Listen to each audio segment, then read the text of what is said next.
5 years ago, Verdansk defined a generation of battle royale. Now it's back. But is this a resurrection or a funeral march for Call of Duty? Warzone. Tomorrow, April 3rd, 2025, Activision drops the nuke of nostalgia. Oh, yeah. We're going to dissect whether this map can save a game drowning in cheaters, stale updates, and just, player apathy. Yeah. You've shared some really interesting articles with us about the return of Verdansk to Call of Duty Warzone. It's certainly, a pivotal moment, I think. The anticipation is huge, and the materials you've gathered, they really give us a comprehensive look at what we can expect, what's in store. Yes. Absolutely. So for this deep dive, we're going to unpack what these sources tell us about this comeback. And we've got reports from TechRadar, Forbes, and the official Call of Duty blog to give us like a really, well-rounded picture, what's changed, what's staying the same, and ultimately what it all might mean for the future of Warzone, especially for those of you who remember the original. Welcome to aesthetic gaming. Okay, so let's dive right into the heart of it. Right. Nostalgia. 5 years. It's been 5 years since Verdansk first landed with the original Warzone, March 2020. Oh, wow. And it really does seem like for so many that was like the golden age of battle royale. Yeah. Widely considered one of the best FPS experiences ever. You're spot on. Both the TechRadar and Forbes articles really emphasize this. TechRadar even calls the original Warzone Verdansk one of the best FPS experiences ever. And Forbes highlights how consistently fans have called for its return. Since it was removed, this isn't just a fleeting preference. It's a deep-seated desire to relive that original experience. The wait is almost over. April 3rd, 2025 at 9:00 a.m. Pacific time. That translates to 12:00 p.m. Eastern, 5:00 p.m. GMT, and 6:00 p.m. Central European time. Now, it's funny. The Forbes piece had a little stumble and mentioned February 21st for the Japan and Australia release, which is clearly off. But TechRadar and the official blog have it right. April 3rd globally. And what's really interesting is Warzone is actually going completely dark for 24 hours leading up to Verdansk's release. It's like they're hitting the reset button in a very dramatic way. Yeah, I was going to say, the 24-hour blackout, I think that's a powerful statement. It really underscores the idea of a major shift, a clean break between the current iteration and the return of Verdansk. It's building this sense of anticipation. It's almost like the game itself is being reborn. So, we know when we're dropping in, but what can we actually expect to see? So the official Call of Duty blog is packed with details. They're saying it's been rebuilt from the ground up, but with a 95% aim for faithful recreation of the 2020 map.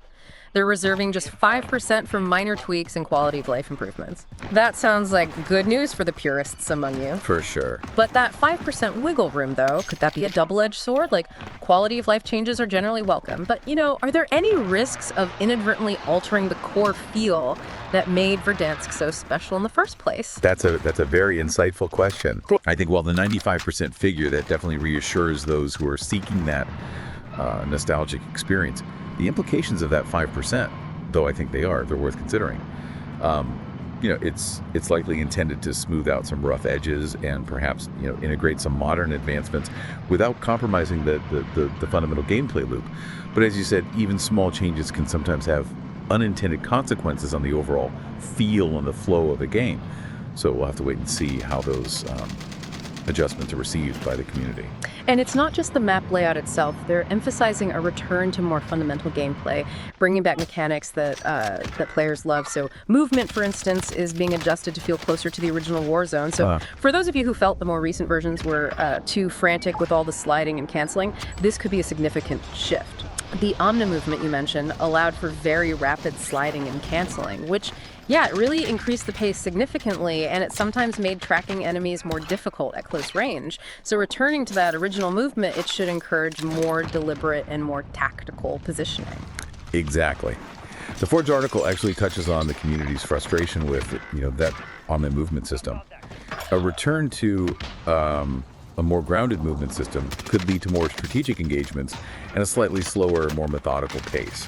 And that's what a lot of the original Verdansk players, they actually preferred that style of play. We're also going back to 150-player lobbies, a hallmark of the original Verdansk experience. And get this, the original supply boxes, both the common gray ones and the sought-after orange ones, are making their return. Oh, wow. We'll even see floating loot again. The original Armor Satchel that holds 8 plates, and the buy station menus will have that familiar original layout and inventory. It really is like stepping back into like a bit of Warzone history, you know? For those of you who remember trying to loot in those chaotic early drops, the return of floating loot will feel very familiar. For sure. But beyond just nostalgia, the simplicity of the original loot system often led to quicker engagements and less time spent sorting through like excessive attachments. It's a key difference from the more complex, more modern iterations. I completely agree. These details really underscore the commitment to recreating that nostalgic feeling. The return of the original visual cues, the more straightforward loot system, that'll likely trigger a lot of positive memories for veteran players. Yeah. It's a visual and mechanical callback to what they loved about the original. Now, it's not a complete rewind, right? We'll still be able to use our current loadouts and perks. So all the weapons and gear you've unlocked in the more recent versions of Warzone will still be usable in this retro environment. It's an interesting blend of the old and the new. Do you think bringing back those specific weapons like the Grau and Bruin, which Tech Radar mentioned the community is hoping for, do you think that could create like balance issues with the newer content that'll still be usable? That's a crucial point to consider. While the familiarity of being able to use your existing arsenal will be welcome for many, the balance between those older iconic weapons and the newer additions could be a delicate act. Yeah. The developers will likely need to keep a close eye on weapon balance in this new environment to ensure that certain older or newer weapons don't become overwhelmingly dominant. There will also be high-value loot zones scattered around the map, offering better gear but also attracting more attention. A classic risk-reward scenario. Okay. And in terms of actual in-game items, there's a retro refresh happening, with Thermite making a comeback as a piece of lethal equipment. Oh, nice. Even the contracts, in-match public events, field updates, and kill streaks are reverting to their 2020 versions. So we have the classic bounty contract where you hunt down a specific player, and scavenger where you follow clues to find loot boxes. That simplification of these elements, it could contribute to a more streamlined and more familiar experience, you know, for returning players. For sure. The return of Thermite is, it's interesting because it was a very effective tool in the original game. And as you mentioned, streamlining the contracts and public events could reduce some of the complexity that has crept into the more recent iterations. So it should make it a lot easier for returning players to jump back in. And the vehicles. Oh, the beloved helicopter is back, along with the original foreground vehicles. Yep. The cargo truck, the LTV, a Polaris RZR Pro R4, and the ATV. And they've all been promised to have that original handling feel. And thankfully, no more worrying about tire punctures or refueling. Thank goodness. Streamlining the vehicle mechanics makes a lot of sense, keeping the focus on player engagements rather than vehicle maintenance. The return of the helicopter, in particular, will open up those familiar traversal and tactical opportunities. Absolutely. The vehicle dynamics, they played a significant role in the original Verdansk. Yeah. And removing the more tedious aspects like refueling and tire punctures should really enhance the overall flow and enjoyment. The circle collapse mechanics are also being reverted to what we remember, with loadout drops happening on the 2nd and 5th circles, and they're promising to minimize those frustrating dead zones in the endgame. Yeah. I can't tell you how many games I remember ending with both squads just staring at each other across an empty field. Totally. Minimizing dead zones is a significant quality of life improvement that addresses a common frustration from the original Verdansk. Right. The predictable loadout drop timings also add a layer of strategic planning. Exactly. Knowing when those loadout drops are coming allows teams to strategize, position themselves accordingly. It adds another layer to that tactical depth of the game. Now, they're also layering in some quality of life updates that weren't in the original. Things like squad redeploys at buy stations, attachment descriptions on weapon inspects, detailed death recaps. And those can be a valuable tool for learning and improvement, right? And then a HUD flag later in the season to show when your loadout is available. Those all sound like smart additions that enhance the player experience without changing the core gameplay loop. Yeah, those are welcome modernizations that address player feedback and improve clarity without sacrificing the nostalgic feel. Yeah. The death recap in particular can help players understand how they were eliminated and potentially adjust their strategies for future matches. The map itself will also see some changes over time. They're planning to add POIs mid-season, like the train station interior, and even a moving train. That's something players have been requesting for years. Right. Those dynamic elements, like the moving train, I think they could inject new life and unpredictability into familiar areas of the map. It shows that they're not just releasing a static recreation, but are planning to build upon it. It does. I think that phased approach to content, with the initial release focusing on the core nostalgic elements and then introducing new features like the train, could be a good way to keep the experience fresh and engaging over time. And surprisingly, swimming will now be possible in the Canstobian Sea on the southern edge. That's a completely new way to navigate. They've also adjusted some of the steeper terrain for easier movement and made goat trails more noticeable. Even minor details like slightly shortening telephone poles and adjusting rooftop access points with added ladders are part of the plan. Doors can now be barged through and swing both ways, which is a nice touch. It is.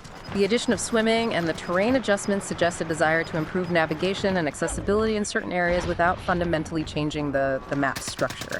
And the door mechanics add a small but significant element of dynamic gameplay. Definitely.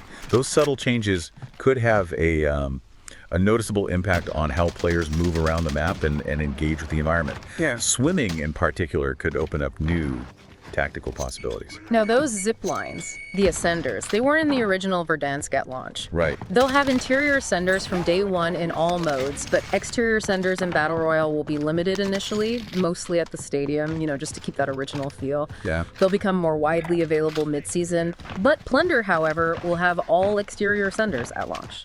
That's an interesting compromise. It is. This staged rollout of exterior Ascenders seems like a deliberate attempt to respect the original gameplay flow while eventually incorporating a popular modern feature. Limiting them initially in Battle Royale makes sense for preserving that nostalgic experience. Visually, they've adjusted the lighting both outside and inside and improved the draw distance and visibility, aiming to reduce glare. This could finally make those pesky rose skins less effective in dark corners. Fingers crossed. They've also added a ton of cosmetic details and scenery enhancements, like weeds on roofs, reflective puddles, and extra wreckage for cover. Even the HUD compass font is updated, and the user interface has been simplified. It sounds like they've really gone into the nitty-gritty. These visual enhancements and UI adjustments contribute to a more polished and modern presentation while still retaining the familiar aesthetic of Verdansk. Mm-hmm. The lighting changes, in particular, could have a noticeable impact on gameplay visibility. Right. These visual and UI improvements, they should contribute to a better overall player experience. It's going to make the game look and feel more modern while still retaining that recognizable aesthetic of Verdansk. So that's a massive rundown of what to expect. Yeah.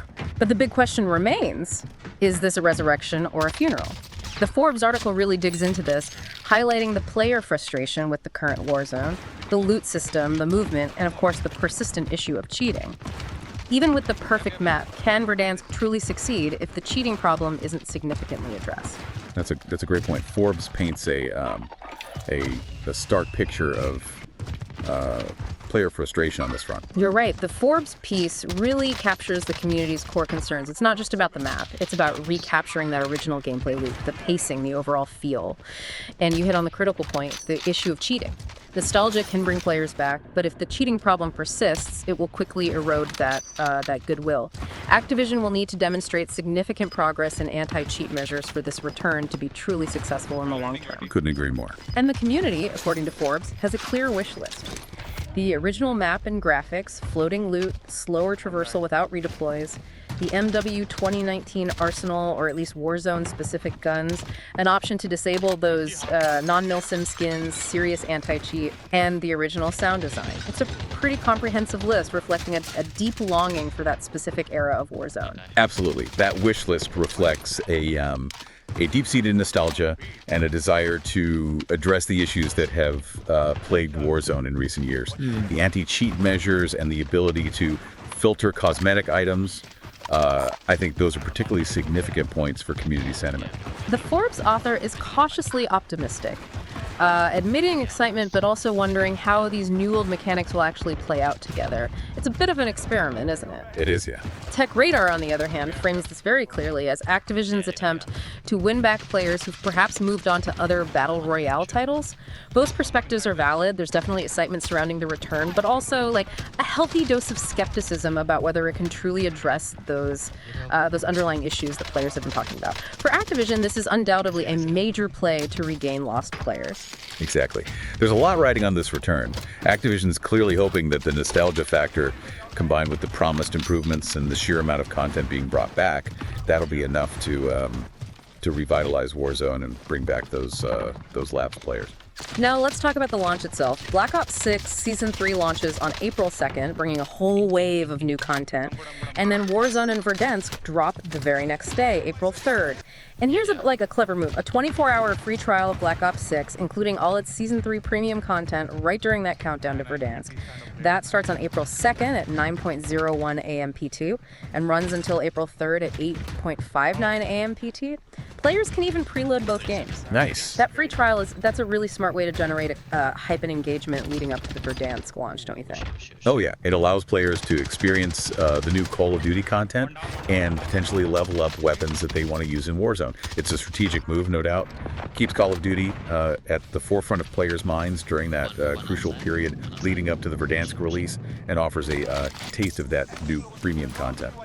And speaking of weapons, the Kilo 141 assault rifle will be unlocked for use in both Black Ops 6 and Warzone just for downloading the Warzone files on April 2nd. Plus, the CR56 AMAX and HDR sniper rifle will be available as Battle Pass rewards, so those classic weapons are definitely part of the plan. For sure. Making the Kilo 141 an immediate unlock for downloading Warzone files is a great incentive for players to get ready for Verdansk, and having the CR56 AMAX and HDR in the Battle Pass further emphasizes that return to that classic weapon pool. Yeah, it's a clear signal to players that they're serious about bringing back those fan favorite weapons and integrating them into this new Verdansk experience.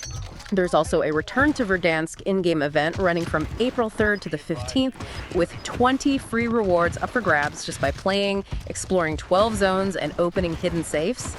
There's even a chance to snag an exclusive Kane Trailblazer operator skin. And just for jumping into Warzone, you get instant unlocks like the Kilo 141, the Domino operator, and the Milsim Youssef operator. Oh, cool. So this event and the associated rewards, they provide a compelling reason for players to jump into Verdansk right away and explore the map. The exclusive operator skin adds a layer of desirability for dedicated players. It's a great way to encourage engagement right from the start, rewarding players for exploring that returning map and participating in the event. And for those of you who are true veterans, those who play the original Verdansk or Verdansk 84, you'll get some special instant unlocks, a Blue Legacy contrail, a Coming Home parachute, and a We Never Left gun screen. It's a nice way to acknowledge the longtime fans. And if you manage to collect all 12 event rewards, you'll get the Kali Sticks melee weapon. That's awesome. Rewarding veteran players with unique cosmetic items is a good way to acknowledge their loyalty, don't you think? Definitely. And the Kali Sticks, those were a popular melee weapon, so that's a nice mastery reward. In terms of game modes at launch, we're getting a lot. 150-player Battle Royale on Verdansk, a new Battle Royale casual mode with bots for those looking for a slightly less intense experience. Plunder quads back on Verdansk. Warzone boot camp against bots also on Verdansk. And Resurgence on Rebirth Island will be in that initial launch window. For the competitive players, Battle Royale ranked play on Verdansk for trios is coming mid-season. Nice. That's a solid lineup of modes at launch. Ensures there's something for everyone, from casual players wanting to refamiliarize themselves with the map to, competitive players eager to climb the ranks. Even the Gulag is going back in time, with the original variants making a comeback, and those classic in-match public events, fire sale, jailbreak, restock, and loadout drops on the 2nd and 5th circles are all returning. Oh. The original contracts are also back. Bounty, Most Wanted, Scavenger, Recon, and Supply Run, complete with contract multipliers. We'll even see Big Game Bounty and a Recon contract involving the train mid-season. And yes, the original buy station inventory and placements are making a return, with the specialist perk coming mid-season. Nice. The return of all those familiar elements, the gulag, the public events, the contracts, the buy stations, that'll all contribute significantly to that feeling of stepping back into that original Warzone experience. And finally, the equipment loot pool is also getting a retro refresh, much closer to the original Verdansk. Thermite, as we've mentioned, is back. We'll also see the original armor box, deployable cover, heartbeat sensor, though it's updated munitions box, recon drone, and trophy system at launch, with the PDS and bunker buster kill streak arriving mid-season. Oh, wow. Even shooting during freefall with the 9mm PM pistol is making a comeback, along with the original announcer and those classic infill and exfil cinematics. They've really thought about all the little details. Yeah. It's clear that Activision has put a lot of effort into recreating not just the map itself, but the entire atmosphere and gameplay experience of the original Verdansk. Those small details, they can often be the most impactful in triggering those nostalgic memories. So you see, this isn't just a simple map return. Activision is bringing back a massive amount of what made the original Verdansk so beloved. From the core mechanics to the loot, the gulag, even those small details, they're really aiming for that complete nostalgic experience. Exactly. It's a comprehensive effort to recapture the essence of the original game, addressing many of the elements the players have been asking for, and layering in some smart quality of life improvements. Whether all of this will be enough to truly resurrect Warzone and overcome the existing challenges, especially that persistent issue of cheating, remains to be seen. But based on what these sources tell us, they are certainly throwing everything they've got at it. Time will tell. As the Forbes article suggests, while nostalgia is a powerful draw, the long-term success of Verdansk's return will depend on Activision's ability to address those underlying issues and maintain a healthy and engaging gameplay environment. With all these changes and the strong wave of nostalgia, will Verdansk 2025 simply be a fleeting visit to the past? Or could it genuinely redefine the future of Call of Duty, Warzone for years to come? What stands out to you as the most crucial factor in its success? I think for me the most crucial factor, beyond the nostalgia itself, will be the ongoing support and commitment to addressing the issues that have plagued the game. If Activision can maintain a healthy and fair playing field while continuing to evolve that Verdansk experience in a way that respects its legacy, then I think it has a real chance to not just revisit the past, but build a successful future. Food for thought indeed. Welcome to Aesthetic Gaming. Like and subscribe for more deep dives.